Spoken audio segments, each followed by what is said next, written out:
The morning started like any other Tuesday.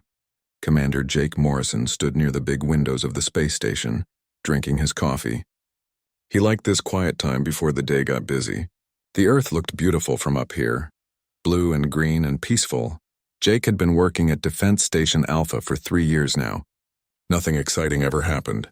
Then the alarms went off. Loud and scary, Jake almost dropped his coffee cup. The red lights started flashing everywhere. Something was very wrong. Lieutenant Katie Sullivan ran into the room. She was breathing hard and holding a computer tablet. Her face looked worried. She showed Jake the screen without saying anything at first. Jake looked at the numbers and pictures on the tablet. His heart started beating faster. There were ships coming. Big ships. 32 of them. They were not human ships. They came from deep space, moving very fast. Now they were slowing down near the edge of the solar system. These ships were huge. Much bigger than anything humans had ever built. The computers showed that these ships had weapons. Lots of weapons, Katie finally spoke. Her voice was steady, but Jake could hear the worry in it. She told him that the alien ships had sent a message. The language experts were trying to understand it. But the computers already had a rough translation. It was not a friendly message. It was a demand. The aliens wanted Earth to surrender. Right now. No discussion. Jake put down his coffee cup very carefully. His hands wanted to shake, but he would not let them. He had trained for this moment. Humanity had been waiting for this moment. For 50 years, humans had been exploring space. They had found ruins of old civilizations. They had met a few other species. Not all of them were nice.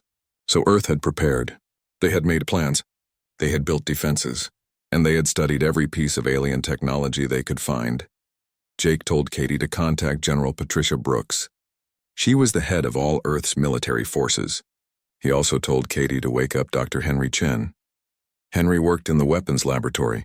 He had been working on something special, something that might save them all. Katie nodded and started making the calls. 1 hour passed. The alien ships moved closer. They arranged themselves in a circle around Earth. It looked like they were blocking all the escape routes. No one could leave. No one could get help from the human colonies on Mars or the Moon. Earth was trapped. Then the aliens sent a second message. This time it had a video. A hologram appeared in the middle of the command center. It showed an alien. The creature was tall and covered in scales. Its skin was dark blue like the deep ocean. Its eyes were yellow and cold. It looked like a reptile that learned to walk on 2 legs. The alien looked dangerous. The alien spoke. Somehow the words came out in English. Maybe it had a translation machine. The voice was deep and rough. It said its name was Commander Vraxith. It was from the Zentari Empire. The Zentari owned this part of space now. Earth belonged to them. Humans had 2 choices. They could surrender and become slaves, or they could fight and die. Vraxith said human weapons were weak and old. Fighting would be stupid. The hologram of Vraxith waited. It wanted an answer. Jake looked at another screen. General Brooks was there. She was an older woman with gray hair and a strong face. She had fought in many battles. She did not look scared at all. She looked at Jake and asked him what he saw. Jake told her the truth. The Zentari ships were powerful. They had energy shields. They had plasma weapons. These were weapons that shot super hot gas that could melt steel. The Zentari had good sensors. They probably thought they could destroy every human ship and station in a few hours. They were probably right. If humans fought them the normal way. General Brooks smiled a little. It was not a happy smile. It was the smile of someone who knew a secret. She told Jake to connect her to the alien commander. She wanted to talk to Vraxith herself. When the connection opened, General Brooks looked straight at the alien. She did not look away from those cold yellow eyes. She spoke in a calm voice. She thanked Vraxith for his message. But she had to say no. Earth would not surrender. Vraxith leaned forward. He looked angry and confused. He said humans must be stupid. His scanners showed human weapons. They were weak. The Zentari had conquered 17 different star systems. They had destroyed hundreds of ships. They had defeated many species. What made humans think they were special? General Brooks kept smiling that cold smile. She said humans were special because they liked to fix things. Humans liked to take machines apart. They liked to see how things worked. Then they liked to make them work better. For 50 years, humans had been finding pieces of alien technology. Sometimes they found parts of crashed ships. Sometimes they found old weapons floating in space. Once they even found a whole ship that had broken down. The crew was dead, but the machines still worked. Humans took all of these things. They studied them. They learned from them. And they made them better. Vraxith did not understand. He asked what that had to do with anything. His weapons were still stronger. General Brooks said something that made Jake want to laugh. She said the Zentari weapons were not stronger. They were just older. Older and not very good. The Zentari had copied their weapons from other species. They never tried to make them better. They just used what they found. But humans were different. Humans understood how these weapons worked. Really understood, down to every tiny part. And humans had made something new. Something the Zentari would not expect, Vraxith growled. It was a scary sound. He said humans were bluffing. They were lying to seem brave. He would give them 1 more hour to surrender. After that, he would start shooting. He would destroy the space stations first. Then he would attack the cities on Earth. He wanted humans to watch their world burn. Then maybe they would learn to obey. General Brooks did not look worried. She said Vraxith could do what he wanted, but she thought he should know something first. Those weapons on his ships, the plasma cannons and the missile launchers and the energy beams, they were all about to get much better. Much more powerful. The Zentari were about to have the best weapons in the galaxy. There was just one small problem. They would not be able to use those weapons against humans anymore. The alien commander stared at her. He did not understand. How could humans upgrade weapons on his ships? His ships were protected by shields. His ships were here in space, far from Earth. What was this human talking about? General Brooks looked at her watch. She said Vraxith would find out very soon. In about 10 minutes, something interesting was going to happen. She suggested he watch his weapon systems carefully. Then she closed the connection. The hologram of the angry alien disappeared. Jake looked at Katie. She looked back at him. They both knew what was coming next. Dr. Henry Chen had been working on this plan for 2 years. It was crazy. It was brilliant. And they were about to find out if it would work. If it did not work, everyone on Earth would probably die today. If it did work, the galaxy was about to learn something new about humans. They were about to learn that attacking Earth was a very bad idea. The clock counted down. 10 minutes. 9 minutes. 8 minutes. Jake watched the sensors. The Zentari ships were getting ready to fire. Their weapons were charging up. Energy readings were climbing. In a few minutes, those ships would start shooting. They would shoot at the space stations. They would shoot at the satellites. They would try to destroy everything humans had built in space. But then something strange started to happen. Small objects appeared on the sensors. Thousands of them. They came from hidden places on the space stations. They came from satellites that looked broken but were not. They came from what looked like space junk but was actually hiding spots. These small objects started flying toward the Zentari ships. They moved fast but not too fast. They were small and did not look dangerous. They looked like the repair drones that humans use to fix satellites and space stations, because that is exactly what they were, repair drones. But these drones had a special job today. They were going to repair something that was not broken. They were going to upgrade something that did not ask to be upgraded. They were going to make the Zentari weapons better, whether the Zentari wanted it or not. Dr. Henry Chen had not slept for 2 days, but he did not feel tired. He felt excited. He felt like a kid on his birthday. For years he had been working on this idea. Now he would finally see if it worked. He stood in his laboratory surrounded by computer screens. Each screen showed information about the Zentari ships. Their weapons, their shields, their engines, everything. Henry was not alone. Several military officers stood in the lab with him. They wanted to understand his plan. Commander Jake Morrison was there. Lieutenant Katie Sullivan was there too. General Brooks watched from Earth through a video screen. They all looked at Henry and waited for him to explain. Henry loved explaining things. He started talking fast, using his hands to point at different screens. He said the Zentari used plasma weapons. These weapons were pretty standard. Many alien species used them. They shot very hot gas that could burn through metal. They were effective against most shields. But they had a weakness.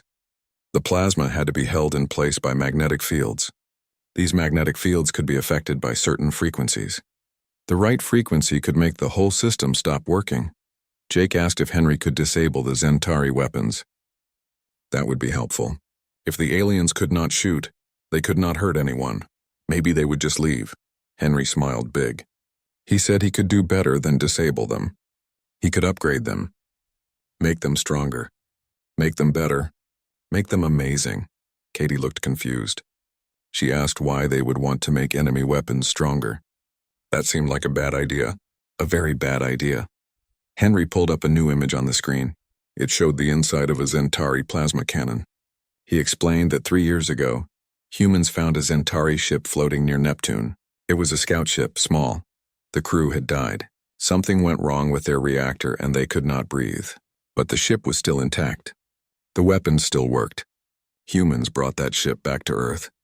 They took it apart piece by piece. They studied every part.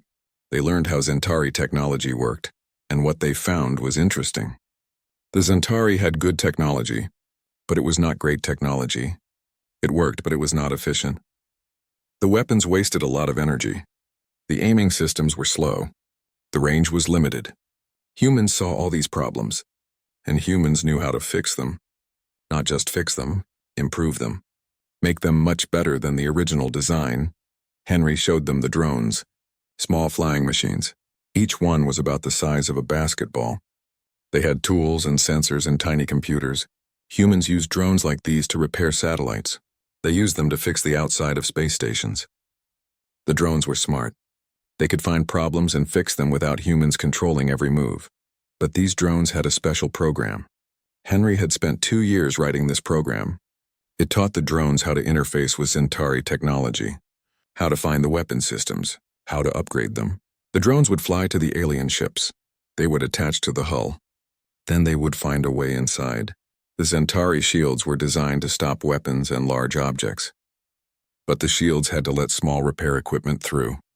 Otherwise, the Zentari could never fix their own ships in space. The drones would use that weakness. They would slip right through the shields. Once inside, the drones would locate the weapon control systems. They would connect to the computers. And they would install the upgrades. The whole process would take about 15 minutes per ship. The upgrades would make the plasma weapons 40% more powerful. They would increase the range by 30%. They would make the targeting systems much more accurate. The Zentari would have the best weapons they ever had, but there was a catch. A big catch. The upgraded weapons would refuse to target Earth. They would refuse to target any human ship or station. If a Zentari gunner tried to shoot at humans, the weapon would not fire. Or even better, it would redirect. It would aim at the nearest Zentari ship instead. The aliens would end up shooting each other. The room went quiet. Everyone stared at Henry. Then Jake started laughing. It was a surprised laugh. He asked if Henry really planned to make the aliens shoot themselves. Henry nodded. That was exactly the plan. General Brooks spoke from the screen. She asked if this would work. Henry said yes. He was 99% sure. Maybe 98%. The technology was sound. The drones had been tested. The upgrade program had been checked hundreds of times. It should work. It would work, probably. General Brooks thought for a moment. Then she gave the order. Deploy the drones. See if the crazy plan would work. If it did not work, they would try something else. But if it did work, this would be a story people told for centuries. The day humans upgraded enemy weapons and made them useless. 20 minutes later, the drones launched. They came out of hidden bays in the space stations. They came from fake satellites that looked broken. They came from pieces of what looked like space junk. Thousands of drones, all moving toward the Zentari fleet. They moved in patterns, coordinated. Each drone knew exactly where to go. They approached from behind the alien ships, from the sides, from below. They came from angles where the Zentari sensors had blind spots. On the Zentari flagship, Commander Vraxith watched his displays. He saw small objects approaching. Lots of small objects. He frowned. What were these things? Were they missiles? They did not move like missiles. They moved too slowly. His weapons officer checked the sensors. He said they were not weapons. They were maintenance drones. Little repair robots, Vraxith growled. Why were humans sending repair drones? What kind of attack was this? He ordered his crew to destroy the drones, shoot them down, all of them. But his weapons officer had a problem. The targeting system would not lock onto the drones. The computer said they were friendly support craft. Not targets, not threats, just harmless maintenance equipment. The weapons refused to shoot at them. Vraxith watched in frustration as the drones reached his ships. They attached to the hulls. Hundreds of them, thousands of them. They started to glow. They were cutting through the hull plates, not to cause damage, just to get inside. They were going into the ships, into his ships, and he could not stop them. Then General Brooks appeared on his screen again. She was smiling. She said the drones were now inside his ships. They were upgrading his weapons, making them better, more powerful, more accurate, better in every way. He should feel grateful. Humans were giving him free upgrades. But there was one small change to the system. His weapons would no longer target humans. If he tried to shoot at Earth, his own weapons would shoot his own ships instead. Vraxith did not believe her. This was impossible. No one could remotely control weapon systems through shields. No one could hack military computers that fast. She was lying. She had to be lying. He turned to his weapons officer. He gave an order. Target the nearest human station. Fire one shot, just one. Prove that the human was bluffing. The weapons officer hesitated. He did not want to do this, but orders were orders. He selected a target. A human station called Defense Station Beta. He charged the main plasma cannon. The energy built up. The lights on his panel turned green. Ready to fire, he pressed the button. The plasma cannon fired. A bright blue bolt of energy shot out. But it did not go toward the human station. It curved. It turned in space. It headed toward another Zentari ship, one of their own warships. The crew on that ship saw the plasma bolt coming. They started yelling. Alarms went off. They tried to raise their shields higher, but it was too late. The bolt hit them hard. It was much more powerful than a normal shot, 40% more powerful. It smashed through their shields like they were made of paper. It burned a huge hole in their hull. Pieces of metal flew off into space. The damaged ship sent emergency signals. They were hurt. They were venting air. They wanted to know why their own fleet shot them. What was happening? Who gave the order to fire? Vraxith stood frozen. He could not speak. He could not move. His mind could not accept what just happened. The humans had told the truth. They had actually done it. They had hacked his weapons. They had upgraded them. And now his entire fleet was useless against Earth. 32 warships. Hundreds of plasma cannons, thousands of missiles, all of them worthless, worse than worthless. If he tried to fight, his own ships would destroy each other. General Brooks spoke again. Her voice was calm, almost friendly. She said Vraxith had a choice now. He could try to fight with weapons that would not work. He could watch his fleet destroy itself, or he could leave, go back home, and maybe think about what happened here today. She said he could keep the weapon upgrades. Consider them a gift, a reminder, a lesson about what happens when you threaten humans. The alien commander looked at his screens. He looked at his crew. They were all scared now. They had never seen anything like this.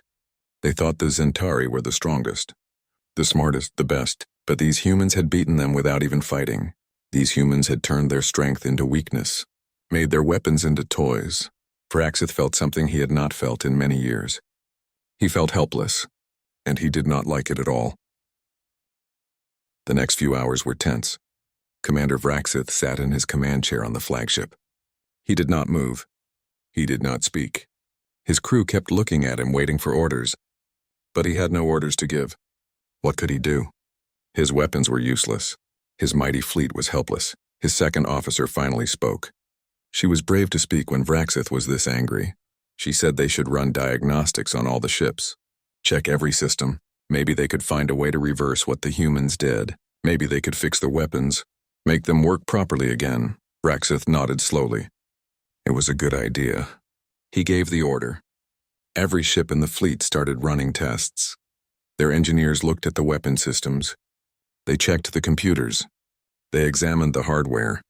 The results came back after an hour, and they were strange. Very strange. The chief engineer made a report. He looked confused as he spoke. He said the weapons had definitely been modified, but the modifications were incredible. The plasma cannons were now much more efficient. They used less power but produced stronger shots. The magnetic containment fields were perfect. better than anything Centauri engineers could design. The targeting computers were faster and more accurate. The range had increased by almost 1/3. By every measure, these weapons were superior. They were the best weapons the Centauri had ever had. The fleet was now much more dangerous than before. Any enemy would struggle to fight them. There was just one problem. One small detail that ruined everything. The targeting system had a lock. A safety feature: it would not aim at Earth. It would not aim at anything marked as human. If someone tried to force it, the weapon would redirect to Centauri targets instead. Vraxith asked if they could remove this lock. The engineer shook his head. He had tried. The lock was deep in the system. It was woven into the basic programming. To remove it, they would have to completely rebuild the weapon computers from scratch. That would take weeks, maybe months, and they would need special tools. Tools that were back home. Tools they did not have here. So they were stuck. They had the best weapons in the fleet's history, but they could not use them for the one thing they came here to do. They could not attack Earth. It was almost funny. Almost. Vraxith did not feel like laughing. On Defense Station Alpha, the mood was very different. People were celebrating. They were laughing and cheering. Jake walked through the corridors and saw happy faces everywhere. Someone had made a joke and it was spreading through the station. They were calling this the best weapons sale in history. Humans sold the Centauri upgraded weapons. The Centauri did not even know they were buying. And the best part was the weapons only worked against the Centauri themselves. Katie found Jake near the observation deck. She was grinning. She said Dr. Henry Chen was being called a genius. People wanted to give him medals. The news channels on Earth were going crazy. Everyone wanted to interview him. Everyone wanted to know how he did it. Henry was hiding in his lab. He did not like attention. He just liked solving problems. Jake smiled, but he was also cautious. He said the crisis was not over yet. The Centauri fleet was still here. They could still be dangerous. They might try something desperate. Wounded animals were often the most dangerous. They needed to stay alert. General Brooks called a meeting with all the senior commanders. Jake attended through video link.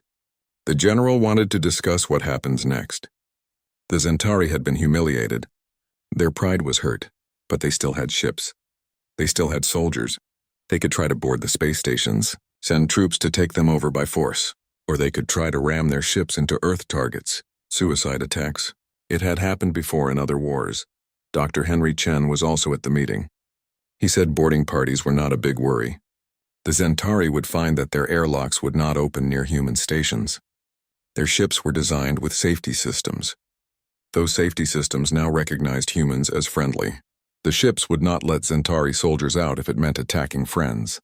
As for ramming, that was possible, but it would be suicide. The Centauri would lose ships and gain nothing. Most commanders would not throw away lives for revenge. General Brooks agreed. But she wanted to give Vraxith a way out, a way to leave without losing all his honor. She said they should send another message. Offer him a deal. The Centauri could leave the solar system. They could keep the weapon upgrades. In fact, humans would provide technical documentation, instructions on how to maintain the new systems. The Centauri would have better weapons. They just could not use them on humans. Ever. Jake asked what would stop the Centauri from coming back with a bigger fleet, new ships that humans had not modified. That seemed like an obvious danger. General Brooks had thought of that. She said humans would make an announcement, a public announcement to all spacefaring species in this part of the galaxy. The announcement would explain what happened here, how humans defended themselves, how they upgraded enemy weapons and turned them into useless junk, or worse, into weapons that attacked their owners. The message would be clear. Attack humans and your weapons get better, but stop working against humans. Try to invade and your own guns shoot you. It was the perfect deterrent. Why would anyone attack Earth after hearing that story?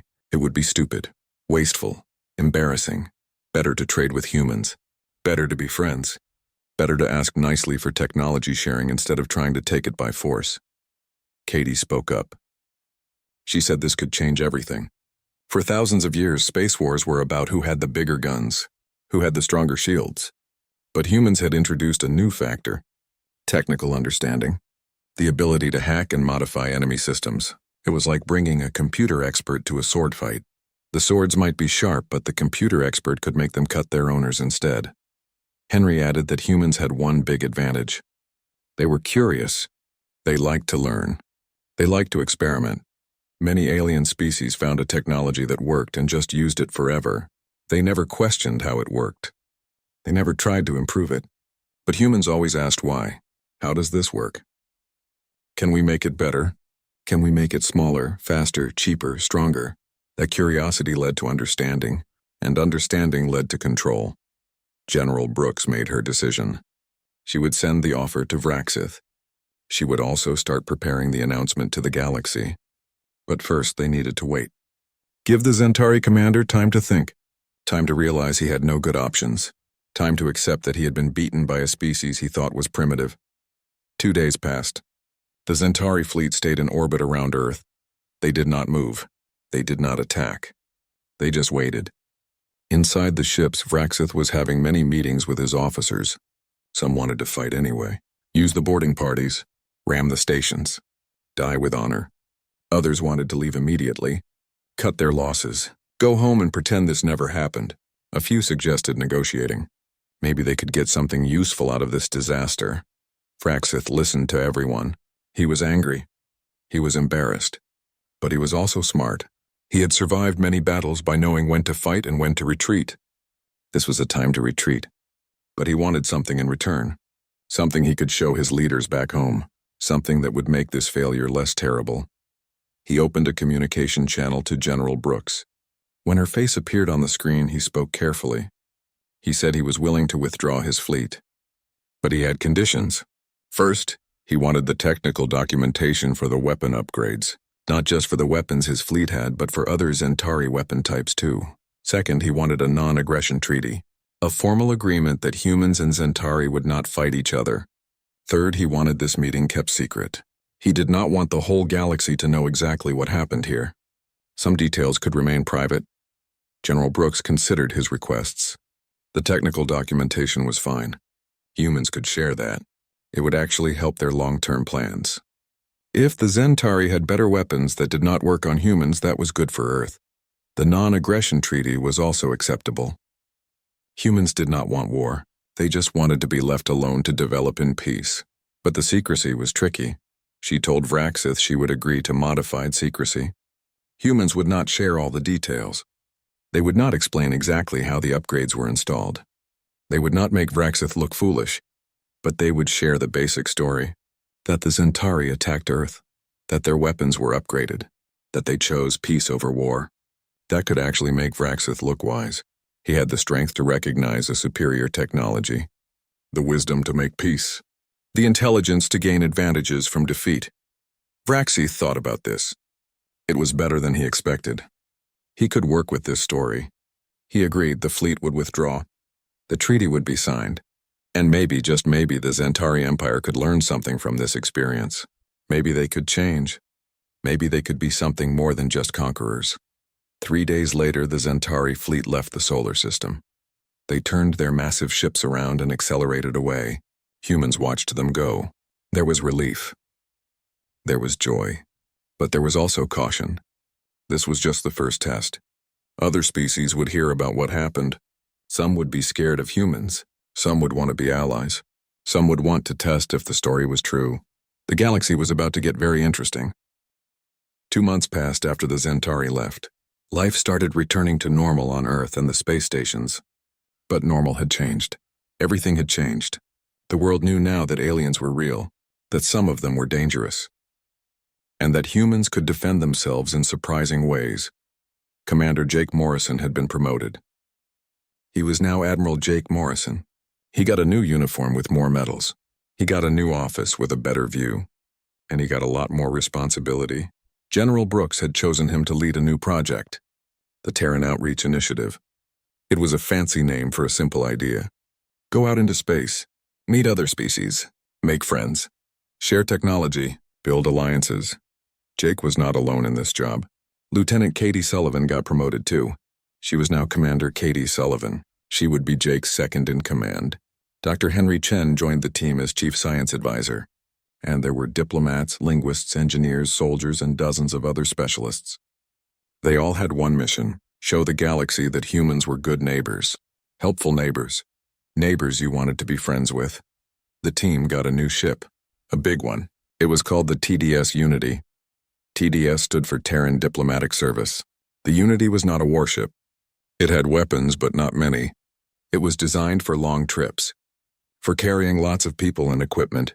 For hosting meetings and conferences. It had laboratories and workshops. It had comfortable quarters for alien guests. It even had a garden where plants from Earth grew under artificial sunlight. Their first destination was a planet called Keros. The people there were called the Kesh. They were one of the species that the Zentari had conquered years ago. The Zentari had forced them to mine valuable minerals. They had taken most of what the Kesh produced. They had left the Kesh people poor and struggling. But now the Zentari were changing. The treaty with Earth had started something. The Zentari were releasing their conquered worlds, letting them be free again. The Kesh had heard about what happened at Earth. They knew humans had beaten the Zentari without killing anyone. They were curious. They sent a message asking if humans would visit. They wanted to meet the species that had done the impossible. They wanted to learn, maybe get some help rebuilding their world.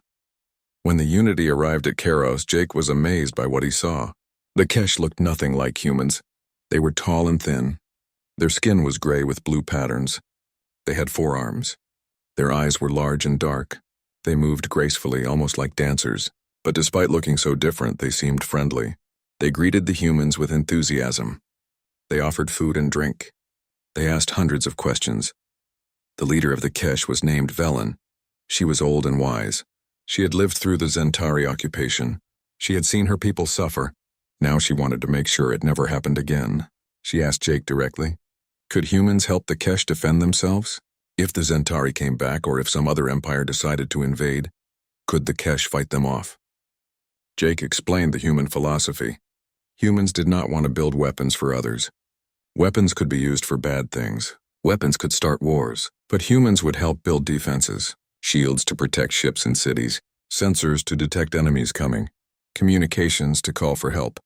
And most importantly, humans would share knowledge, teach the Kesh engineers how these systems worked, how to maintain them, how to improve them. Velen liked this approach. She said the Kesh were not warriors. They were builders and artists. They did not want to attack anyone. They just wanted to be safe. They wanted to live in peace. Jake said that was exactly what humans wanted too. Maybe they could help each other. Over the next month, human engineers worked with Kesh technicians. They set up a network of defensive satellites around the planet. These satellites had sensors that could detect ships approaching from light years away. They had shields that could protect the planet from orbital bombardment. They had communication systems that could send distress calls across the galaxy. If anyone tried to attack Keros now, everyone would know. Help would come. And the attackers would have to face not just the Kesh, but all their allies too. But the best part was the education program.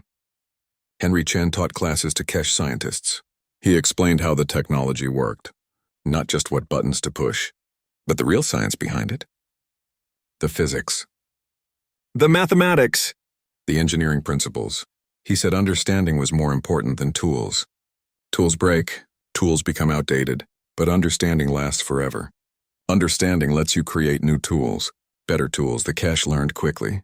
They were smart and eager. After just a few weeks, they were modifying the defense systems, making improvements, adding features that humans had not thought of. Jake was impressed. He told Henry that the Kesh might teach humans a few things too. That was how it should be, friends learning from each other. While they were still on Keros, something interesting happened. Another alien ship arrived. This one was from a species called the Orin. They were reptilian, somewhat like the Zentari, but smaller. They had heard about the human ship at Keros. They wanted to meet humans. They had a proposal. The Oren leader was named Crix. He was polite but nervous. He explained that the Oren had been enemies of the Zentari for decades. Many battles, many deaths. But the Oren were losing.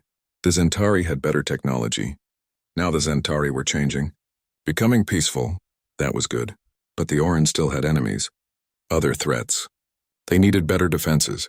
They had heard humans were very good at improving defenses. Could humans help them too? Katie was suspicious. She asked Crix why the Oren needed defenses. Who were they defending against? Crix hesitated. Then he admitted the truth. The Oran had been raiders, pirates. They attacked merchant ships, stole cargo, sold it on black markets. But that life was dangerous. Many Oran died. Crix was tired of it. He wanted his people to change, to become traders instead of raiders. But they had enemies now. People they had robbed in the past wanted revenge. The Oran needed protection while they tried to change their ways. Jake listened carefully. This was complicated. The Oran had done bad things, but they wanted to change. Should humans help them, or should the Oran face the consequences of their actions alone? He talked with his team. They debated. Some said no. The Oran made their choices. They must deal with the results. Others said yes. Everyone deserves a chance to change, to become better. In the end, Jake made a decision. Humans would help, but with conditions. The Oran must stop all raiding immediately. They must return stolen goods to their owners. They must apologize to the species they hurt, and they must accept human observers, people who would watch and make sure the Oran kept their promises. If the Oran agreed to all this, humans would provide defensive technology.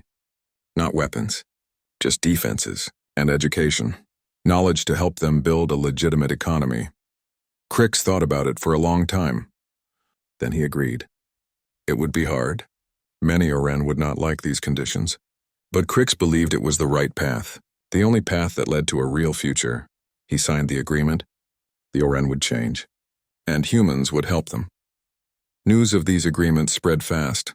Other species heard about it. They saw that humans were not conquerors, not empire builders. Humans were helpers, teachers, problem solvers. More species reached out. Some wanted defensive technology. Some wanted help with medical problems. Some wanted to trade. Some just wanted to talk, to make friends with this new species that seemed so different from the others. Back on Earth, General Brooks was pleased. The strategy was working. Humans were building a network of allies, not through force, not through threats, but through genuine help and mutual respect. It was slow. It took patience. But it was building something strong, something lasting. She called Jake for a report. He was tired but happy. He told her about the Kesh and the Oran. He told her about the other species that wanted to meet. He said the galaxy was much more complicated than they thought. There were not just good guys and bad guys. There were species trying to survive, species trying to change, species trying to find their place. Humans could help with all of that, not by being the strongest, but by being the smartest, the most helpful. The best friends? General Brooks asked if he thought this would last. If humans could really change how the galaxy worked. Jake said he did not know. Maybe, maybe not, but it was worth trying. Because the alternative was just more war, more death, more species conquering and enslaving each other. Humans had a chance to offer something different, something better. They should take that chance. Before ending the call, Brooks mentioned something interesting. The Zentari had reached out. Not Commander Vraxith, someone higher up in their government. They wanted to meet with human leaders, discuss long-term cooperation, maybe even join the growing alliance. It seemed the encounter at Earth had changed more than just Zentari weapons. It had changed how they thought about their place in the galaxy. That was encouraging. If even the Zentari could change, maybe anyone could. Maybe the galaxy really could become a better place, one friendship at a time. 6 months had passed since the Zentari fleet left Earth. Admiral Jake Morrison stood on the bridge of the Unity, looking at the stars. The ship was heading to a neutral meeting point, a place where humans and Zentari would talk about the future, not as enemies, not even really as friends yet, but as two species trying to understand each other. Commander Katie Sullivan walked up beside him. She looked at the same stars. She said this meeting felt important, like something big was about to happen. Jake agreed. The Zentari had been the most feared empire in this region of space. If they truly changed their ways, if they became partners instead of conquerors, it would reshape everything. Other empires would have to reconsider their strategies. Peace might become more attractive than war. Dr. Henry Chen was nervous about the meeting. He kept checking his equipment. He had prepared presentations about technology, about how to improve Zentari systems beyond just weapons, better engines, better life support, better power generation.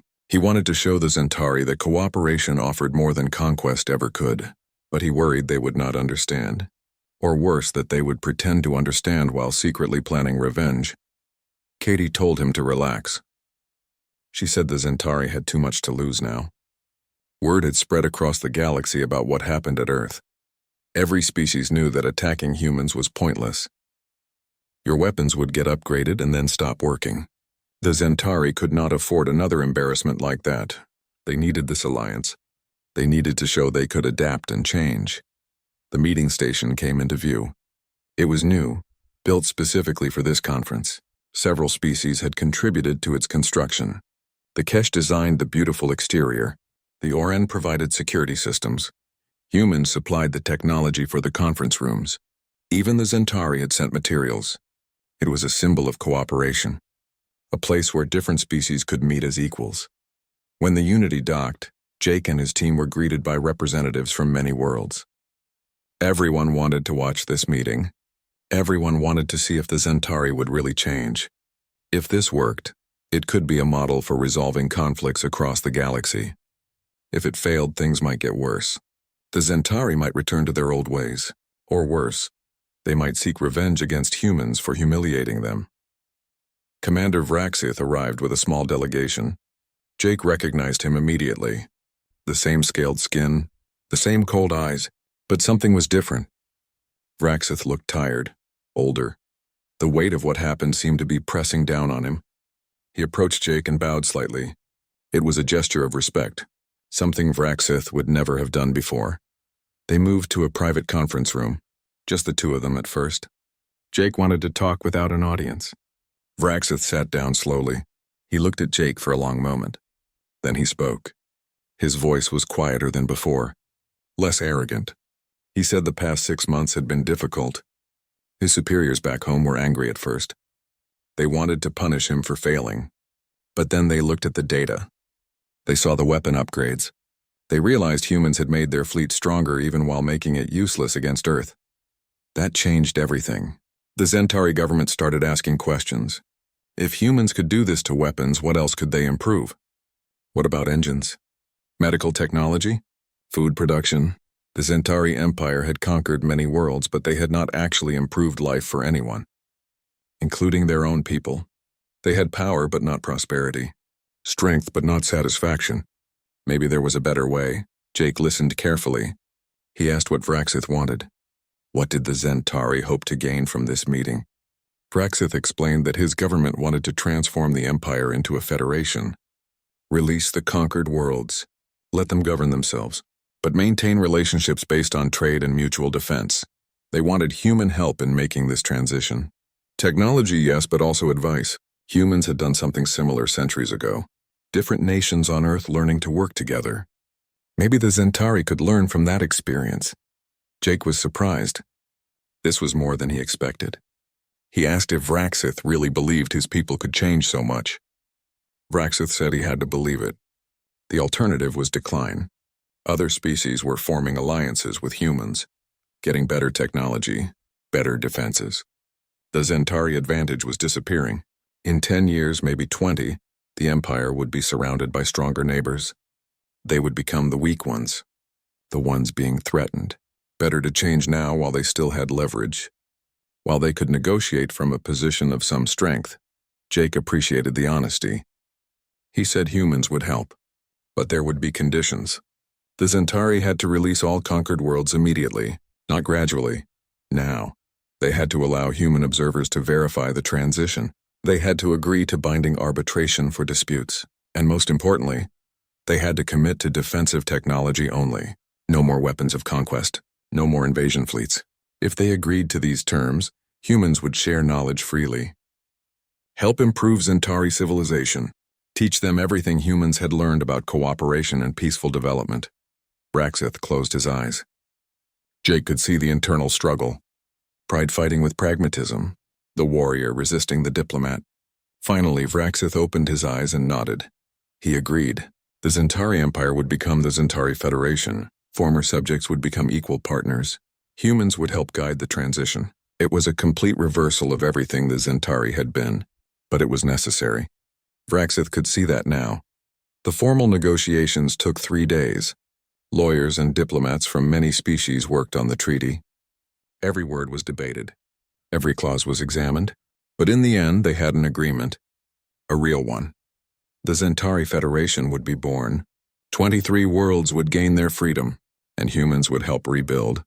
Not as masters, as teachers, as partners. On the last day, there was a ceremony. Representatives from dozens of species attended. Cameras recorded everything. This would be broadcast across the galaxy. Everyone would see the Zentari sign away their empire. Everyone would see humans offer help without asking for control in return. It was unprecedented. Nothing like this had ever happened before. After the ceremony, Vraxith approached Jake privately one more time. He asked a question that seemed to be bothering him. Why did humans do this? They could have destroyed the Zentari fleet when it was helpless. They could have demanded tribute, taken resources, forced the Zentari to serve them. That was what powerful species did. That was the way of the galaxy. So why did humans choose to help instead? Jake thought about how to answer. He said humans had learned something important in their history. Power through force was temporary. It required constant effort to maintain, constant vigilance, constant fear. But power through cooperation was different. It grew naturally. It strengthened everyone involved. It created stability that lasted. Humans did not want to rule the galaxy. They wanted to live in a galaxy where everyone could thrive, where different species helped each other, where knowledge was shared freely. That kind of galaxy was better for everyone, including humans. Vraxith was quiet for a long time. Then he said something unexpected. He said humans were more dangerous than he had first thought, not because of their technology, because of their ideas. Ideas that made other species question everything they knew. Ideas that spread faster than any weapon. Ideas that could reshape civilizations. He smiled slightly. It was not a threatening smile. It was almost admiring. He said humans had won more than just a battle at Earth.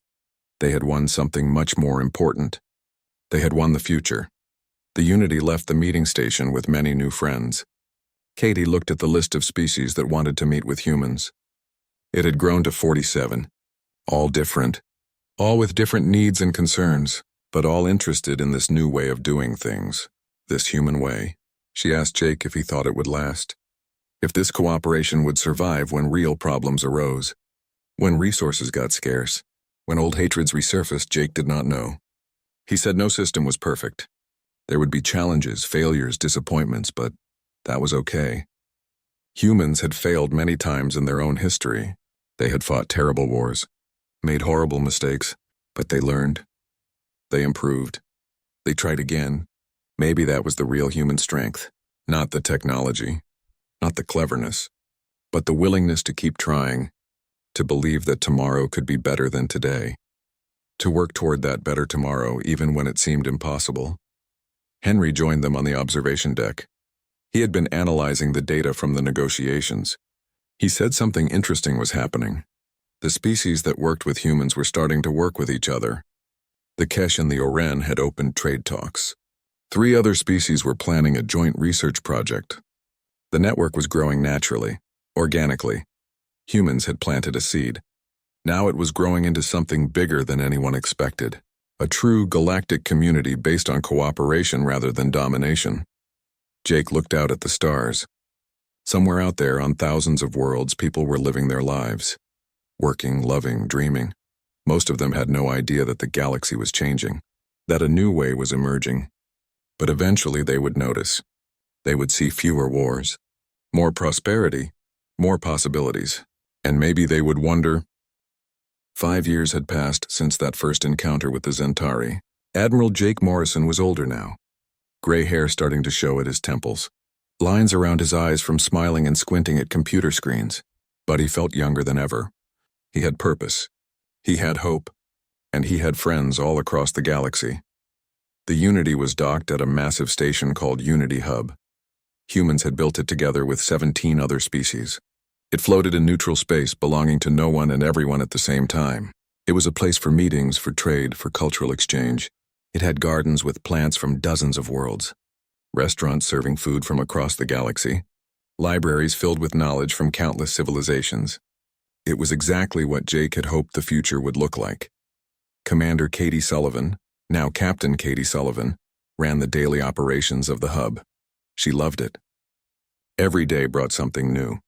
A trade dispute to resolve, a cultural misunderstanding to explain, a new species arriving and needing orientation. She had learned to speak 7 alien languages. Well, sort of speak them. The translation devices helped a lot. But she tried to learn anyway. People appreciated the effort even when she made mistakes. Dr. Henry Chen had stopped being just a weapons expert. Now he ran the Galactic Technical Institute, a school on the hub. Students from 40 different species came to learn. Not just about technology, about science, mathematics, philosophy, art. Henry believed that understanding each other meant learning everything about each other.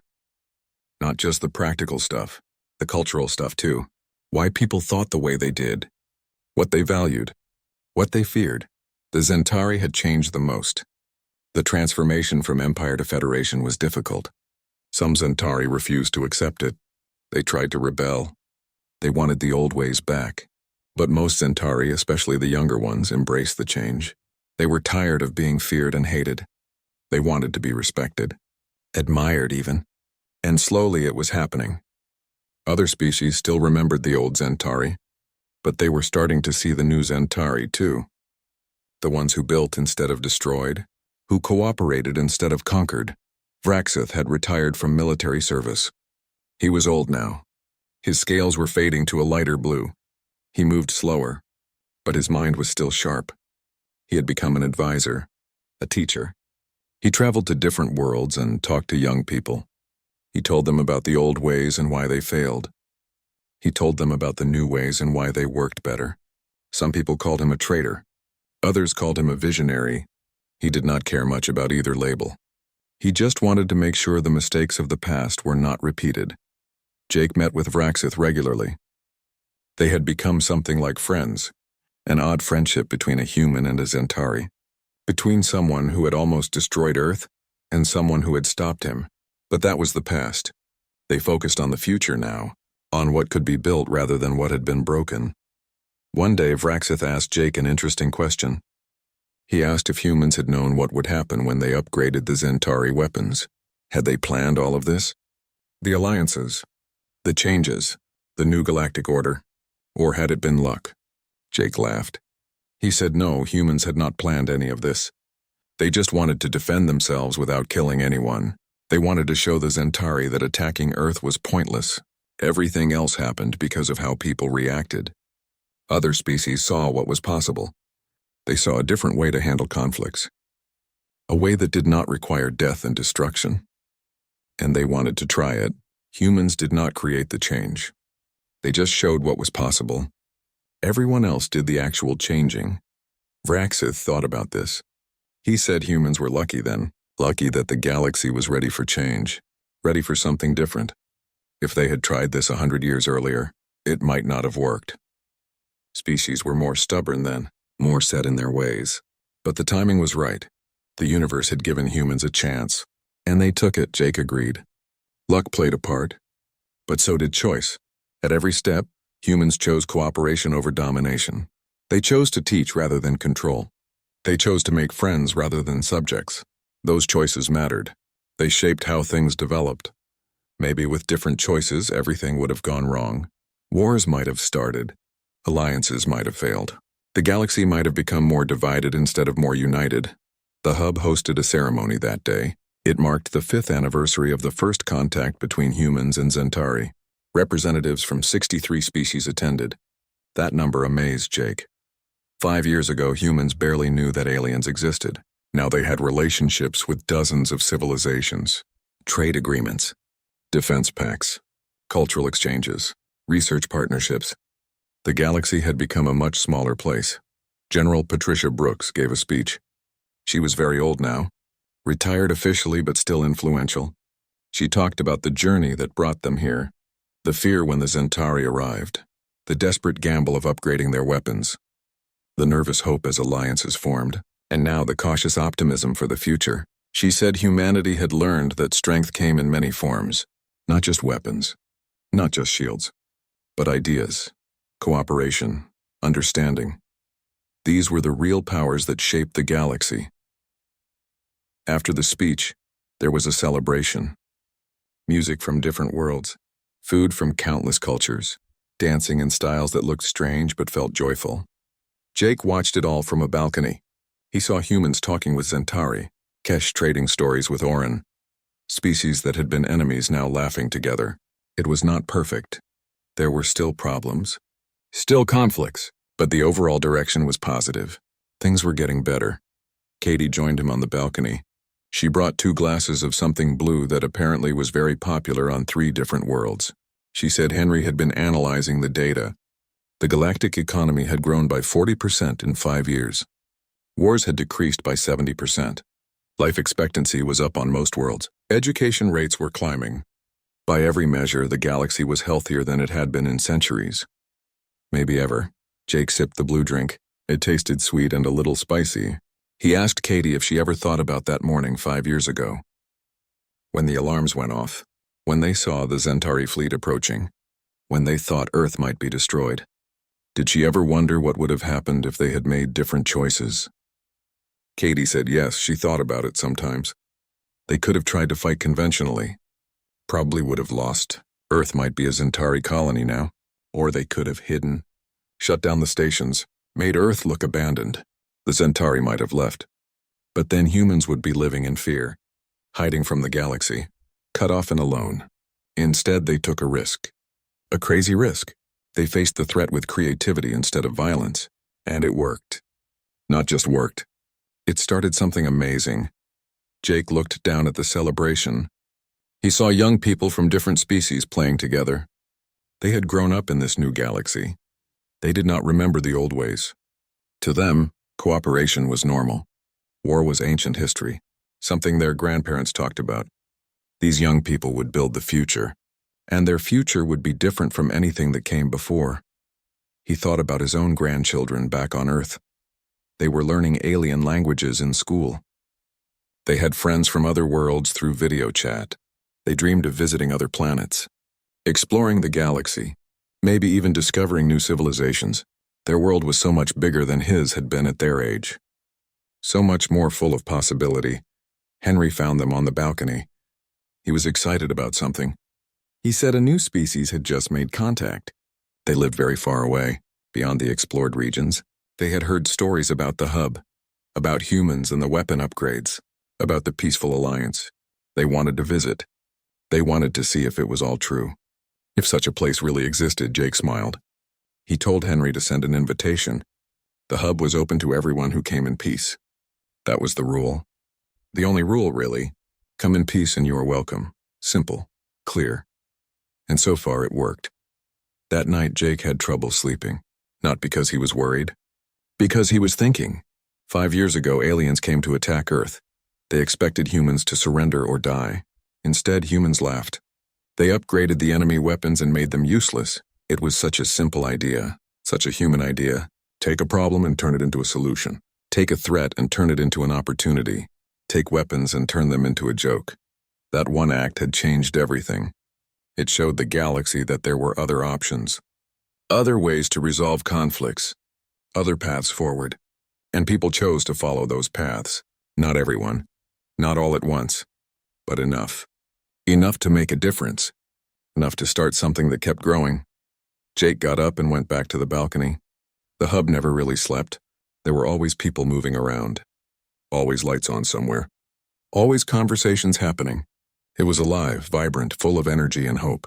He looked out at the stars. Out there were hundreds of civilizations. Thousands probably. Most of them humans had not met yet. What would they be like? Would they join the alliance? Would they bring new ideas? New perspectives? New challenges? Whatever came next, Jake felt ready. Humans had learned something important. They had learned that their greatest strength was not their weapons or their technology.